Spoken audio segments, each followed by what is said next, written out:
What's going on, everybody? It's your boy Crypto Wolf back again with another Market Cipher video. This time we're going to be looking at like the major signs that you are looking for when using Market Cipher. I mean, some generally basic stuff, not getting too deep into the weeds on it, but I'm going to give you like three major signs that you're looking for that could determine that maybe you want to start a trade. And looking at our little intro screen here, got this nice little quote. Actually came up with this one myself this time. And they say it's kind of a conglomeration of a few quotes, but they say analysis creates paralysis. A good trader has to read the signs, act, and then remember why you acted in the first place.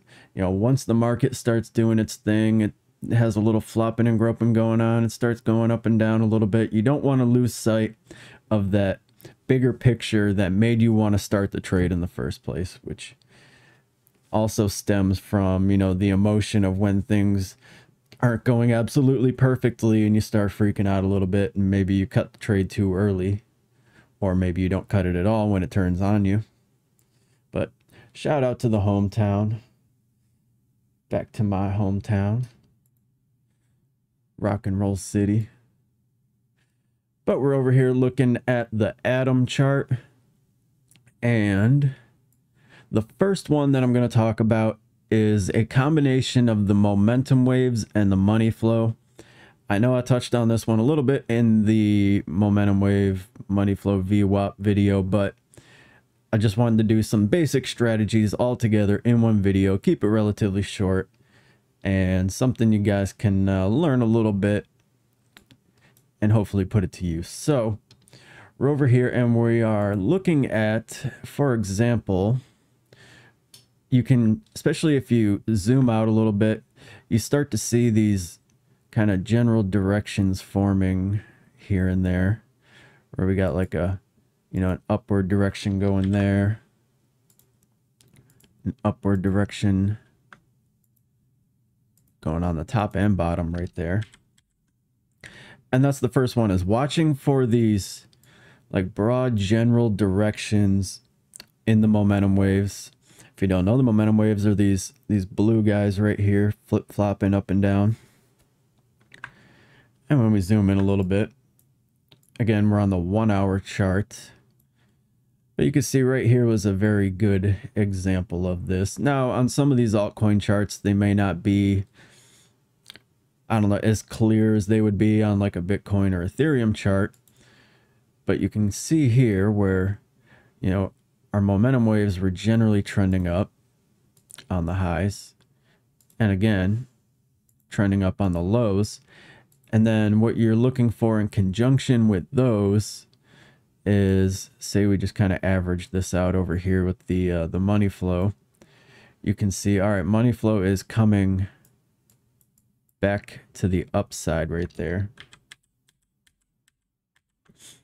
And so when you start seeing momentum coming up and money flow is coming back up, you know, toward the green side, toward the high side of the zero line right there, you know, see we're, you know, right in this area right here.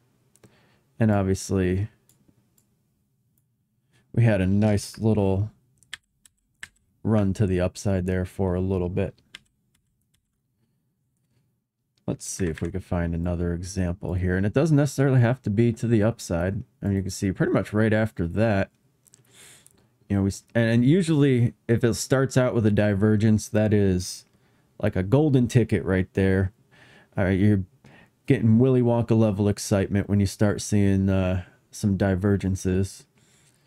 But like right here, you know, we're still going up.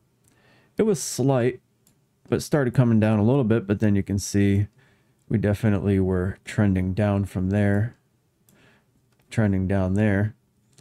And if you were to say get in on that divergence, which, you know, it would have been fairly early, maybe even a little bit ballsy of a move, you know, if you got in up there or even in the middle or something, and you rode that out, would have had a nice little trade to the downside. Let's say we took the middle. Let's say we, you know, maybe a little bit away from the bottom, you know, after we got this bullish divergence coming back up. Even then, that's a 9.8.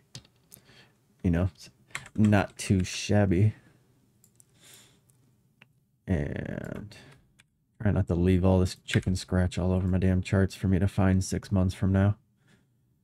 Let's see where else we started seeing. You know, you got a little bit of it right here. See a little upward trend right here. Now, one thing that can definitely be helpful is don't forget to be jumping around time frames. So say you're up here on the 4 hour and you can see, you know, we have this upward little trend going on here.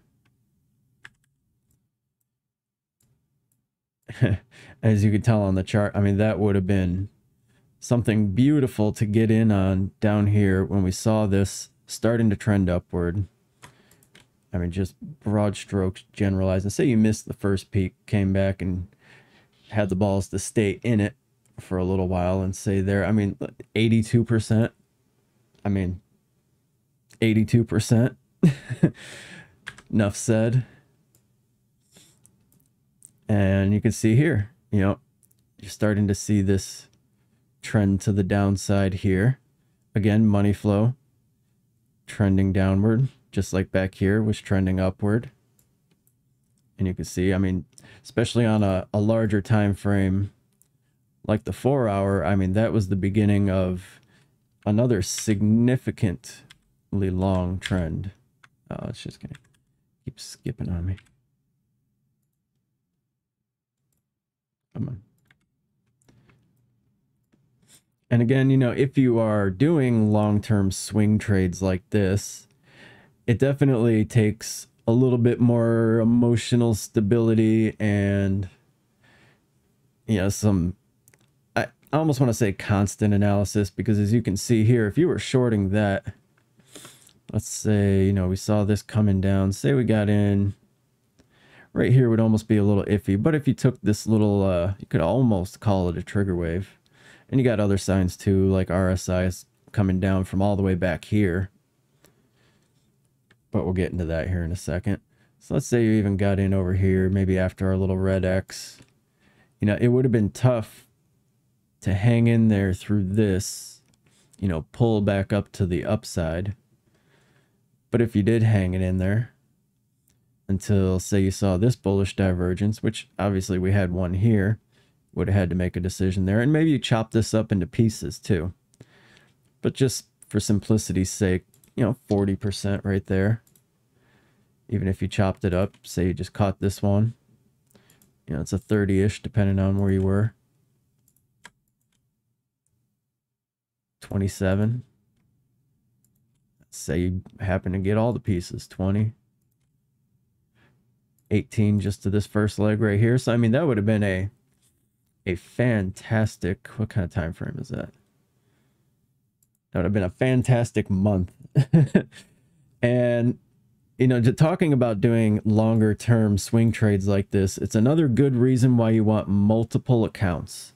So at minimum, maybe 2 to 3 accounts. You got one that is for these longer swing trades that you start it and you're not sitting there monitoring it the whole time. And you have another one for shorter term scalping, which, I mean, when you're talking 30 days here, I mean, you could even still be talking like shorter term being like, you know, multiple day trades. But that way, you know, when you're seeing things like this, you're going to have that bug itching at you in the back of your mind about, you know, cutting that trade or like adding more to it or taking profits, whatever it may be, because, you know, we had some wild swings in here.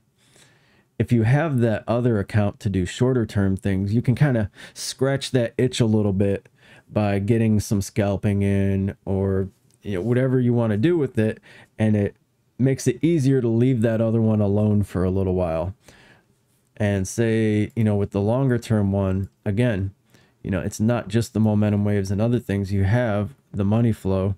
So if you were holding out even till, you know, say right here when you're like, okay, the money flow hit its lowest point, and it really did come back up fairly sharp in this little, you know, trend back upward on that. You know, even if you did just, you know, hang in there till here, and you just cut it here after the money flow started coming back up and you had this little bullish divergence going on there, it's still a good trade. I mean, and keep in mind, you don't have to get weird little marks like that. You don't have to get the absolute top to the absolute bottom. And trying to do that, especially for beginners, is going to be a little problematic.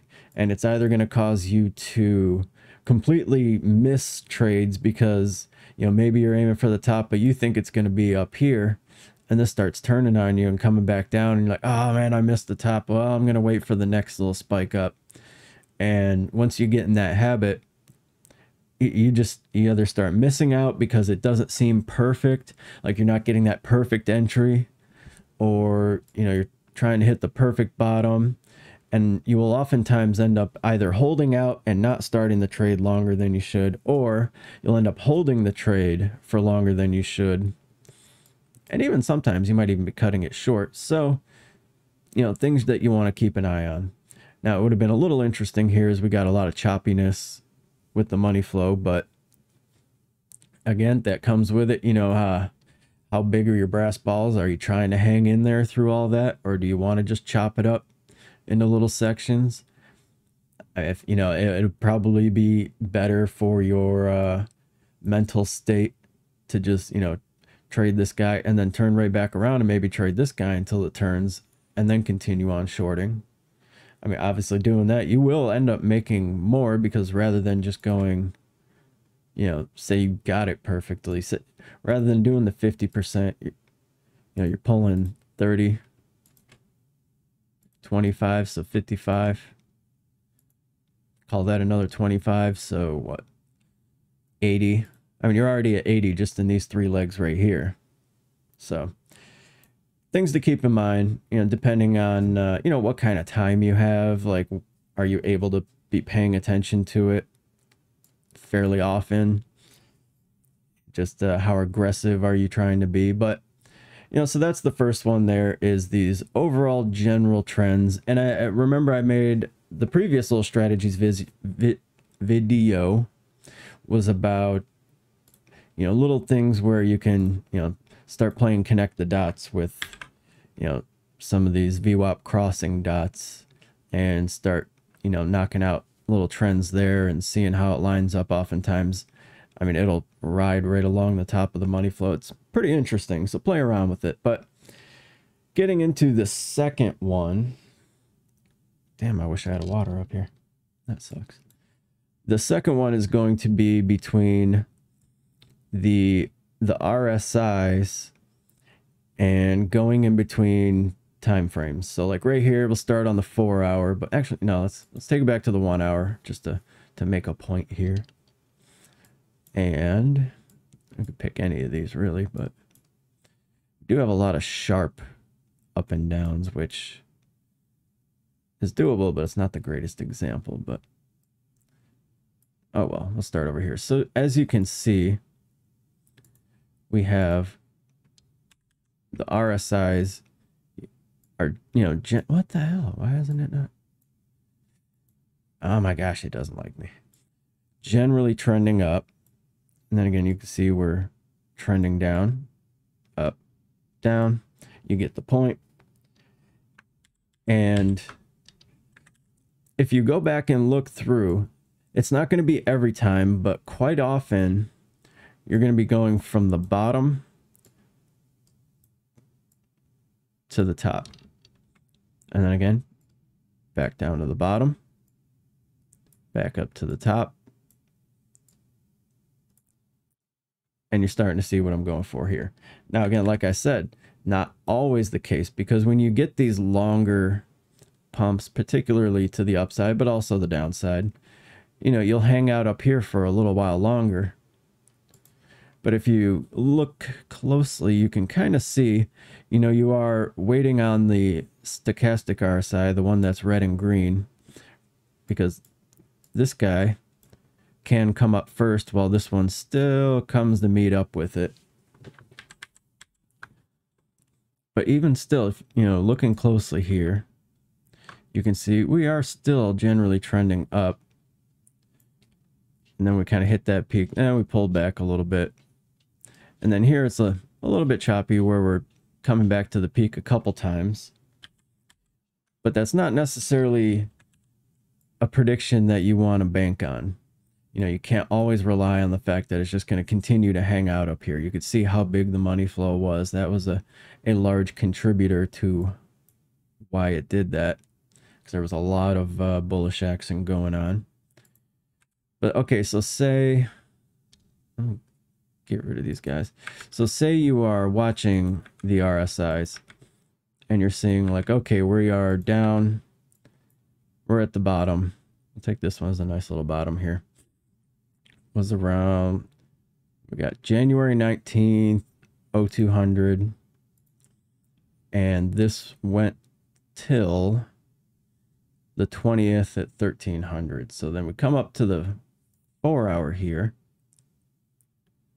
So 19th through the 20th.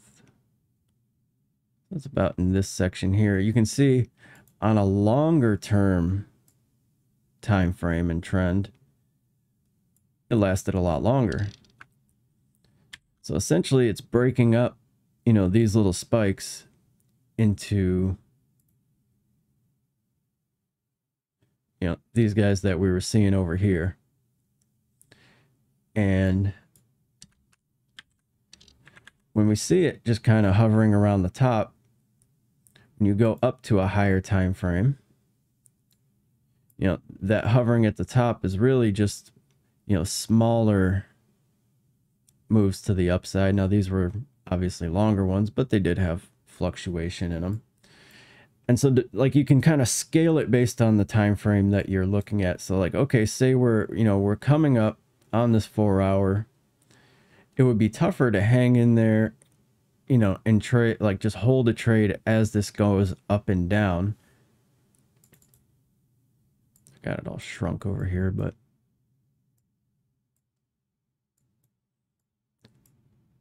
you know, you kind of see what I mean. I mean, this is just 11% right there.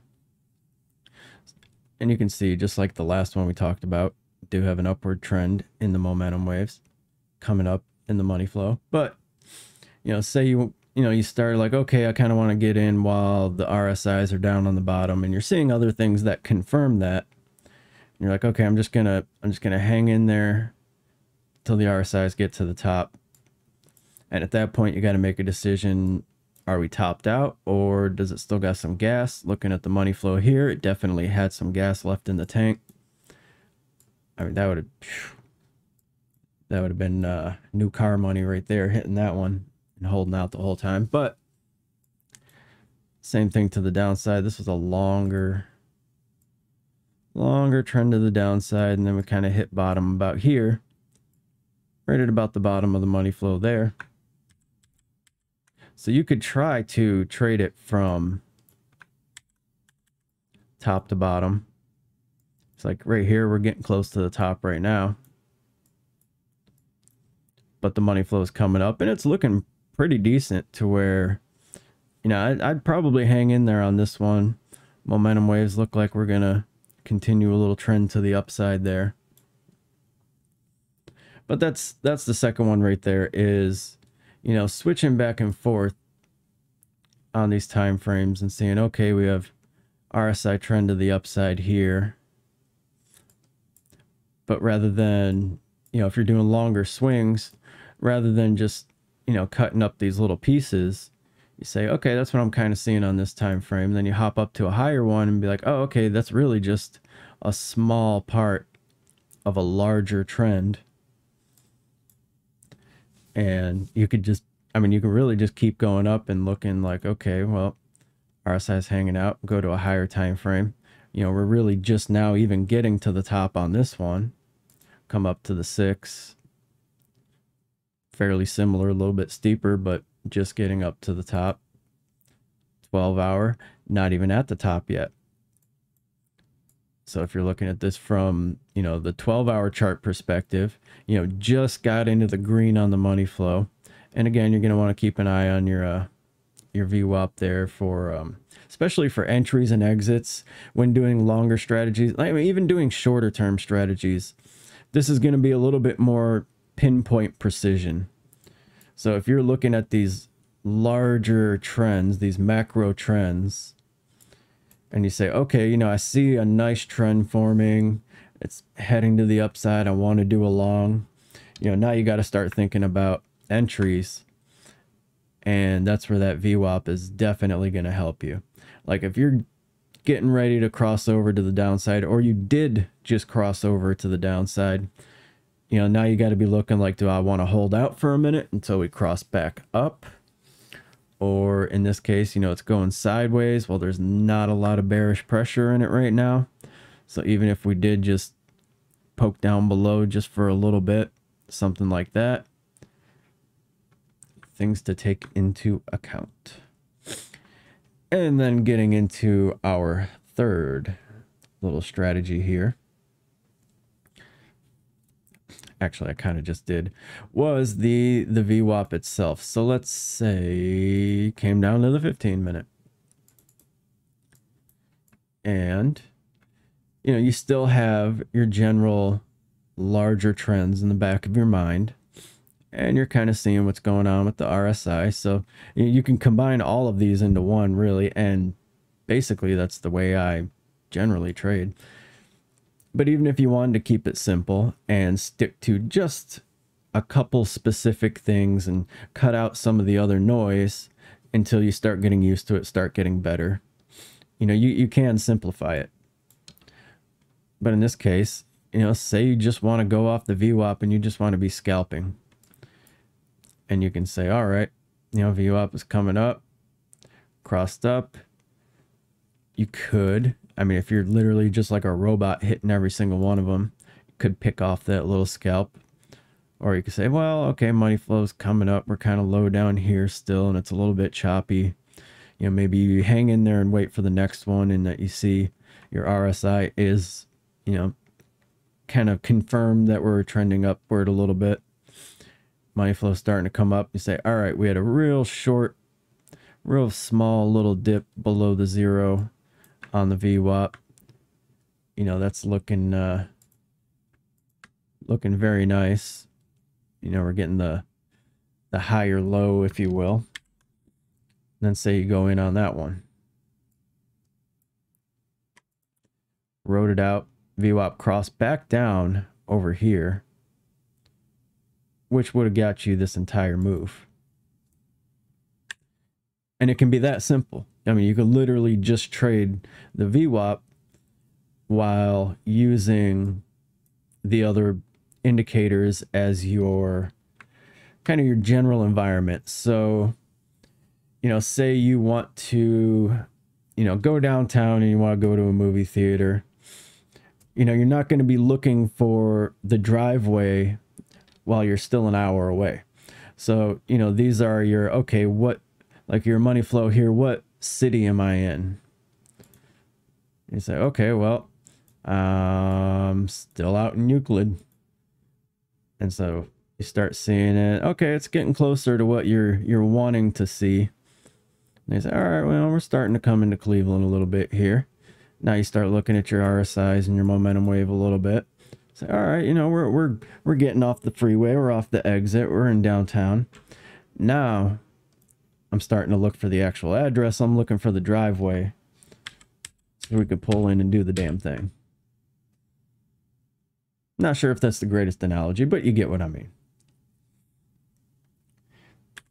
But just remember, I mean, especially when you're a beginner, and just keep it simple at first. You know, don't get overwhelmed looking at every single little thing, bouncing across every single time frame. You know, even if you want, just pick a higher time frame and pick a middle time frame. And your higher is going to be your macro trend, your overall environment. And your middle time frame is going to be, you know, your lead up, you're starting to look for entries. And then once you have the trade going, you're using it, starting to look at exits or starting to look to see, you know, where are we going? Are we starting to pull back? Are we starting a reversal? You know, are we making the turn somewhere?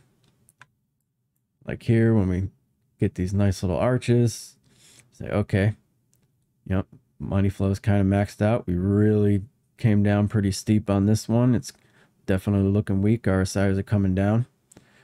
You know, maybe then you hop over to your 3 minute, your 4 minute, your 1 minute, and you're looking for a specific entry or exit. You know, okay, now you're clocking exactly what it's doing right this moment. And that's honestly the only time I'm ever using these real low time frames, because if you're hanging out on the 1 minute for your entire trade, you're going to give yourself more stress than you need. I mean, you really are. I mean, it can be useful. Don't get me wrong. You can do it. And if you have a little bit more self-control, it's not, you know, it's not any more worse than anything else. You know, you're seeing your money flow. You're seeing general directions on the momentum waves. Same with the RSI.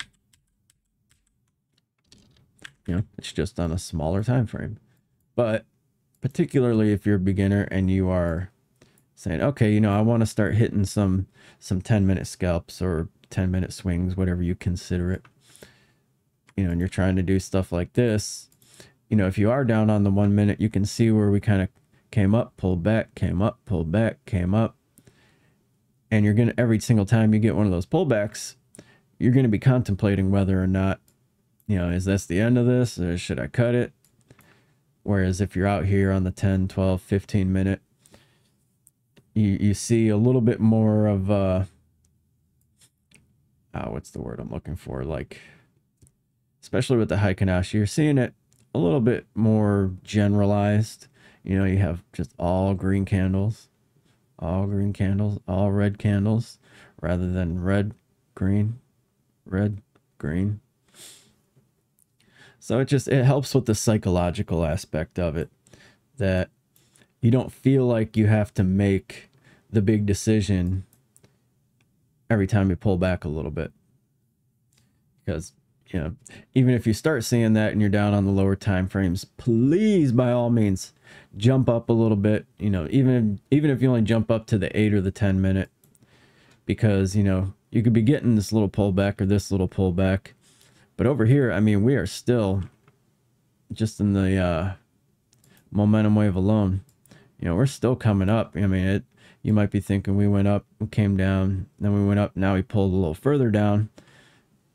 And you're starting to get a case of the oh shits. But in reality, I mean, Moneyflow's still coming up. This was still coming up. VWAP was still above the 0. RSIs were still coming up. You know, it's like Kevin McAllister said, don't get scared now.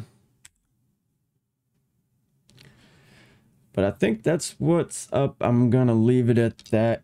If anybody's still watching, we'll do a quick little analysis right now. Let's see what's going on. Honestly, I've been doing a little bit of prep for this and doing some laundry, so I really haven't looked at it all that closely. 15, 18, 13. Looks like we're starting to weaken out a little bit there. View up.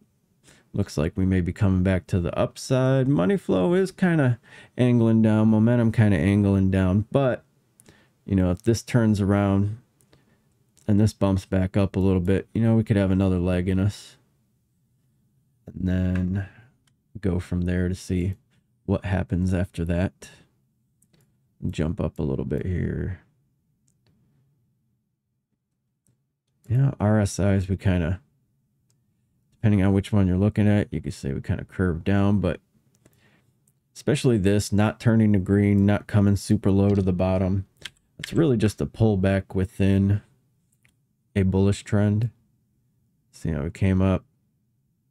Yeah, we're still getting close to the top, but, and again, especially looking back in here, you will not often see that RSI, you know, hit 100 perfectly. If, you know, if you're really pumping and you're starting to get little parabolic moves like that, you know, you will often see, I mean, I've seen it hitting like 99 and I'm sitting there waiting for it to get to 100 and it just, it won't happen. But again, remember, if you are trying to see, you know, what the actual number value is for these RSIs, they're right here. You know, the purple one's the purple one, obviously, and the red one is the red one. And if you go back to where it's green, you'll see this changes to green. And if you have the cursor anywhere beyond it to the right. It just shows the current values. And come back here, your yellow one right there is your VWAP value. You got your 2 momentum waves. And see, this guy right here, I believe, is that the Moneyflow? Yeah, so this guy right here is your Moneyflow. Yeah, you can see it turn to purple, turn to teal. It's not quite green, it's teal. So things to look for, especially when you're getting close to the upper or the lower limit. You know, when you're really pushing, and I mean, it will get very, very close to 0 when you're down here. And if you're seeing it get close to 0, it's a good chance you are either at the bottom or you have one more leg down, but you'll be seeing divergence at that point. So, you know, RSI will come down, pretty much touch 0, come back a little bit. It's kind of exaggerated, by the way, and you'll see it come back like that. Meanwhile, your momentum wave will be something like that, even though the price would be like that. So just because you hit, you know, 0 or close to it, doesn't mean it's the exact bottom, but generally speaking, you're getting very close to it. So just a heads up on that one. All right, let's see what the big boys are doing. And I hit right off of that. Look at that. This one's a little bit of a cluster F because I've got this fib retracement mixed in there, just making a hodgepodge of lines and colors. But it keeps working though, you know what I mean? I mean, look at that. Came right off the fib level, right off the fib level. Came right up here to this the little GAN fan angle. Yep. Pulled up for one green candle right when we got to this arc, and then pulled back to the fib, came back up actually to a spider line. I mean, it all plays. It's like having different players on the court at one time. You know, you got your spider line, your fib retracement, your GAN square.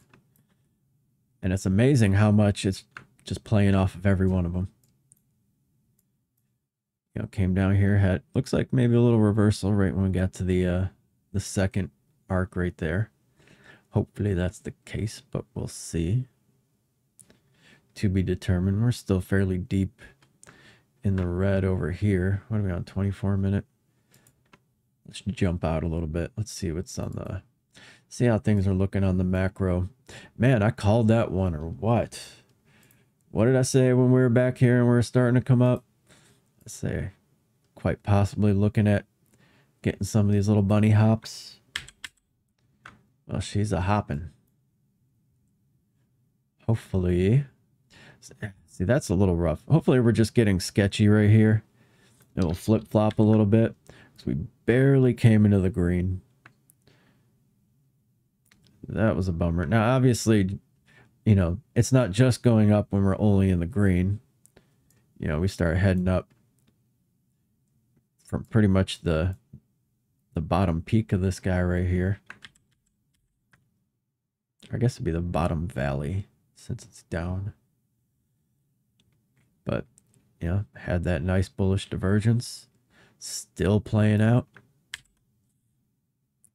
So we'll see what happens here. Hopefully this money flow just pops right back up. Get a little bit longer of a green one than we had on this previous. RSIs aren't looking so hot, but we're starting to spread. So the more we come down, and the more these start spreading out, means it's a weaker move to the downside. You know, hopefully we see, what do we got? What's the angle on this? Man, that'd be beautiful if that plays out just like that. Look at that. We got a golden pocket right down here. A whole lot of lines intersecting. It's kind of spaghetti madness down there. But that would be a very nice way for that to happen. Now, granted, it would have wouldn't have to come sooner. It could happen out here, even if we rode this red line here, rode it down for a little bit until we, you know, I don't have it open anymore. Until we bottomed out on the RSI somewhere in this area.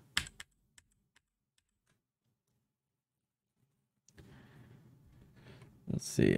We're definitely, you know, a lower low on the momentum waves.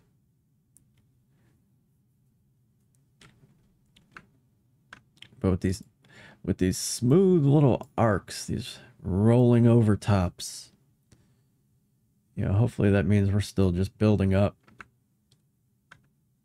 You know, kind of, these are a little more jagged, but kind of rolling top. You know, hopefully we continue that until we get the, you know, the nice treasure at the end of the rainbow there. Trying to catch them lucky charms. Let's see what's going on with Ethereum. The ETH, oh man, it's so hard to say. What did BitBoy call it? The Easter bunny? The Easter bunny is doing its little bunny hops. Came down to this one.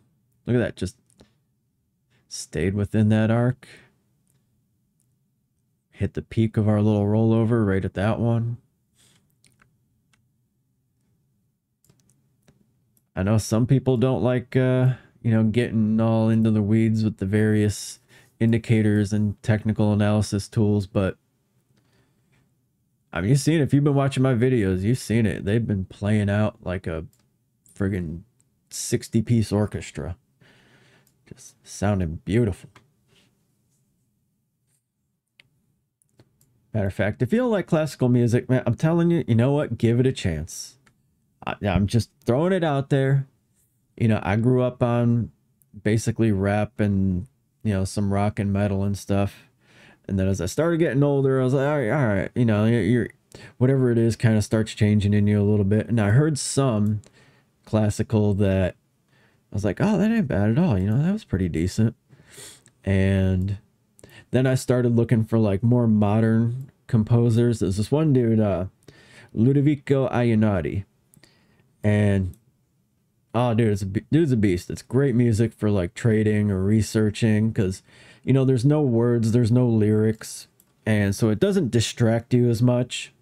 So I'm telling you, getting the, you know, getting some of that that brain music going helps you think a little bit. It's nice and calm. It's not, you know, dead quiet in the room. 'Cause I don't know about you guys, but yeah, just having silence is just, I don't know, weird to me now. So playing some form of instrumental music is often quite nice. So, you know, throw it out there, or throwing it out there. Yeah, and you may not like, you know, all the big names, the old classical ones. You know, when you start getting into Bach and Mozart, and not everybody kind of vibes with that stuff. There's a bunch of it that I'm not a huge fan of. Debussy's pretty decent. A good idea actually that I kind of did, because I'm like, I didn't know practically anybody beyond the you know, the hugest names, the most famous names. So I just started playing like some of these mixes on YouTube and just started throwing weird words into the search thing. Like, all right, what's some modern classical? What's you know, most popular, or, you know, lesser known, and things like that, and eventually come up with something you like. That, and it'll make you a little bit more sophisticated. You know, make the ladies think you got a little bit of class to you. Dude, VChain was doing pretty good. Look at this. You know, where everybody else was rolling down, VChain pumped up. That was kind of nice. Matter of fact, let's jump over here to Coin Market Crap. Zcash. I love seeing Zcash. I mean, it's not much, but I love seeing that in the green, especially after we were making that privacy coin video and I was talking about with everything going on in the world right now and these governments just going crazy over people with crypto, trying to basically freeze people out of the financial system, like globally. That's absolutely nuts. If there was ever a time that we needed privacy coins more, I don't know of it. At least not since, not even since the US dollar has existed. So I'm glad to see that doing well. Matter of fact, let's see, is Monero up here at all? A little bit, a little bit.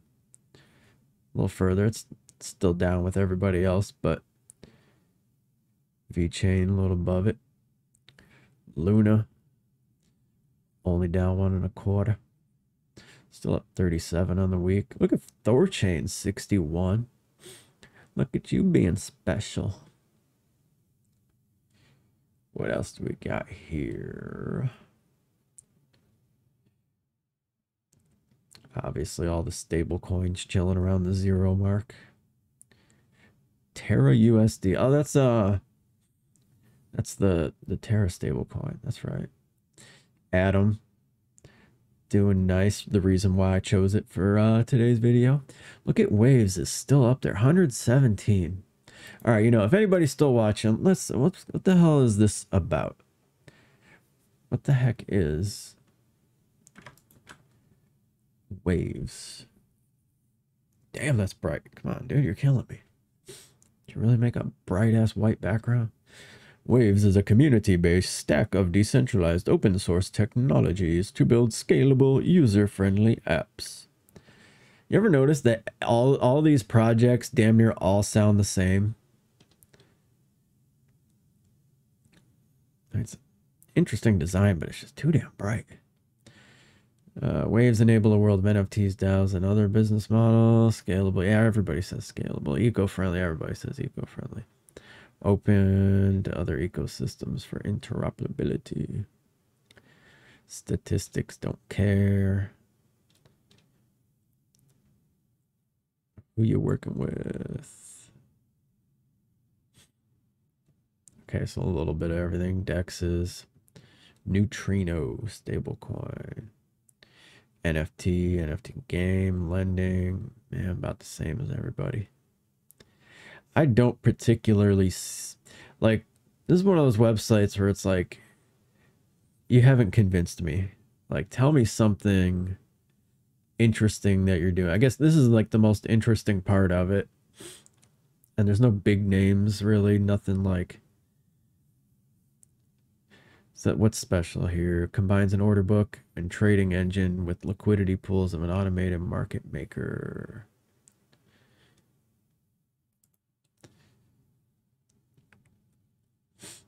Trading book on a DEX is a logical progression. You know, I'd like to see decentralized exchanges looking more like, you know, some of the big exchanges, not being like them. You know, they've been coming under a lot of fire lately for the fact that, you know, crypto just seems to be getting more and more centralized, and governments are getting more and more, well, asshole-ish. And when they start cracking down, the #1 avenue for them cracking down on crypto freedom is going to be through these centralized exchanges. Invest and trade crypto with the lowest fees. Am I going to have to start a counter? Okay, I can see it. What do we got going on here? Yeah, go away. USDN. Oh, that's that. Is that the neutrino one? What do we got here? Bit, ETH. Is that's not Wax. Litecoin. Bunch of poop coins. I'm trying not to swear as much. I'm working on it. There's Monero. Phantom. All right. Binance. Puzzle. Maker. Die. Aave.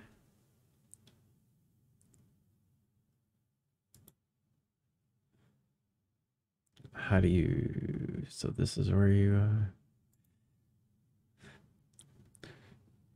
Yeah, so looking like Waves is their main token there that got pairs with everything. Zcash. Not a whole heck of a lot, but I am fairly pleased to see the layout they've got going here for decentralized. I mean, things aren't moving terribly fast, so who knows what the liquidity is like.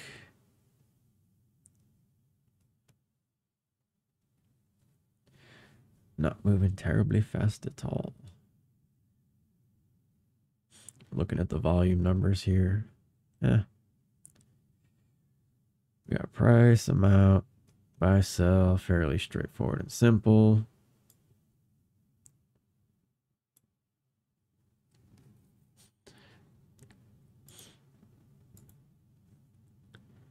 %50 discount in WX. I'm guessing that's waves. 50% off exchange fees if you trade using theirs. Doesn't... How much are the fees? Oh, well. All right. We checked it out. It's not terrible. I mean, compared to like, you know, it's a little nicer. Damn, that fucking bright. A little nicer than, you know, the swaps, the way they're just so overly simplistic. And, you know, I've checked out a few of these decentralized exchanges lately, and they're just so overly simplistic that you just have like no options. And I get that it's kind of the way it is at the moment, but I'm looking forward to seeing decentralized exchanges, you know, looking more and more like, you know, Bybit or Femex or Binance. You know, start getting the different order options in there, start getting the leverage in there. I checked one out. It's still in beta testing, I believe. It's called Maverick, and it is a decentralized contract exchange. So you can do perpetual contracts, but in a DEX. And I'm like, that's an absolute genius idea, and I'm so hoping that it works out for them and that they do a good job and, you know, everything goes smoothly, because I think that's one of the next biggest things for the crypto industry, is being able to have decentralized exchanges that people can, you know, do, you know, leverage trading on perpetual contracts. But all right, I'm wrapping it up, everybody.